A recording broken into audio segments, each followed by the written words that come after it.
Perkenalkan, nama saya Nikade Anggreni dari Poltekkes Kemenkes Mataram, jurusan D3 Keperawatan Mataram.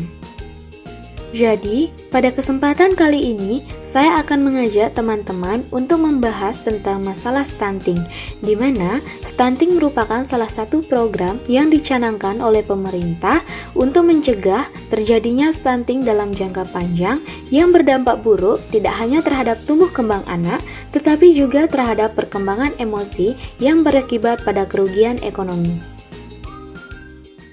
Apa itu stunting? Stunting menurut WHO atau World Health Organization tahun 2015, stunting adalah gangguan pertumbuhan dan perkembangan anak akibat kekurangan gizi kronis dan infeksi berulang yang ditandai dengan panjang atau tinggi badannya berada di bawah standar. Sedangkan, menurut Kementerian Kesehatan atau Kemenkes, stunting adalah anak balita dengan nilai Z-score-nya kurang dari min 2.00 SD atau standar deviasi dan kurang dari min 3.00 standar deviasi.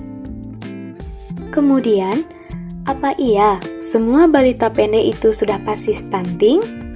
Jadi, perlu diketahui bahwa tidak semua balita pendek itu stunting, sehingga perlu dibedakan oleh dokter anak, tetapi anak yang stunting sudah pasti ukuran tubuhnya pendek. Lalu, bagaimana angka kejadian stunting di Indonesia? Data riset kesehatan dasar atau Riskesdas menunjukkan prevalensi balita stunting di tahun 2018 mencapai 30,8%, di mana artinya 1 dari 3 balita mengalami stunting. Indonesia sendiri, kata dia, merupakan negara dengan beban anak stunting tertinggi kedua di kawasan Asia Tenggara serta kelima di dunia. Wapres memaparkan bahwa berdasarkan hasil survei Status Gizi Indonesia atau SSGI tahun 2021 yang dilaksanakan Kementerian Kesehatan, angka prevalensi stunting di Indonesia pada tahun 2021 sebesar 24,4% atau menurun 6,4% dari angka 30,8% pada tahun 2018.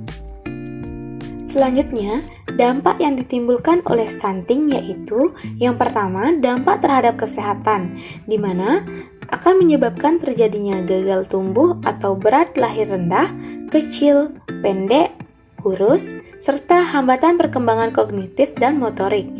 Kemudian yang kedua, gangguan metabolik pada saat dewasa, risiko penyakit tidak menular seperti diabetes, obesitas, stroke, penyakit jantung, dan lain sebagainya. Kemudian, dampak terhadap ekonomi yaitu berpotensi menimbulkan kerugian setiap tahunnya dengan angka 2-3% GDP.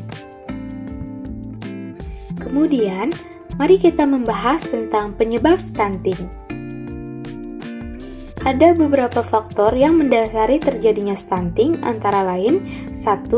Asupan kalori yang tidak adekuat, di mana meliputi A. Faktor sosioekonomi atau kemiskinan, B. Pendidikan dan pengetahuan yang rendah mengenai praktik pemberian makan untuk bayi dan balita atau kecukupan ASI, C. Peranan protein hewani dalam MPASI, D. Penelantaran, E. Pengaruh budaya, F. Ketersediaan bahan makanan setempat. Kemudian, yang kedua yaitu kebutuhan yang meningkat, di mana meliputi A. Penyakit jantung bawaan, B. Alergi susu sapi, C. Bayi berat badan lahir rendah, D. Kelainan metabolisme bawaan, E.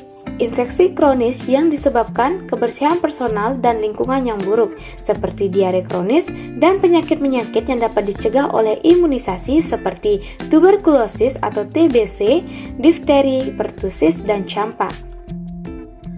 Apakah stunting dapat dicegah?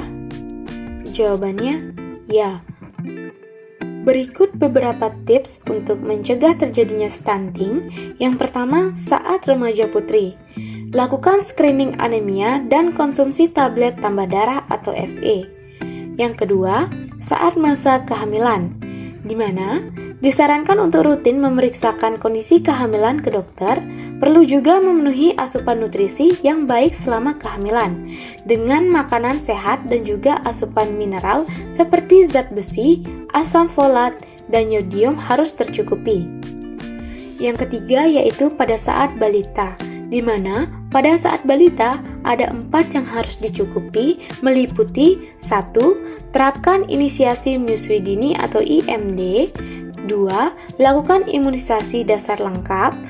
3. Pemberian ASI eksklusif. Dan keempat, pemantauan tumbuh kembang atau awake faltering. Kemudian yang terakhir yaitu terapkan gaya hidup bersih dan sehat.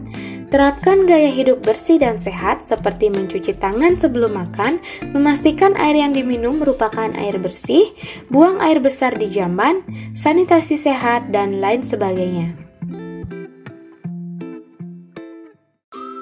Sekian pembahasan tentang masalah stunting pada kesempatan kali ini. Semoga apa yang telah dijelaskan dan dipaparkan dapat bermanfaat bagi teman-teman semua. Sampai jumpa di video selanjutnya. Thank you and see you.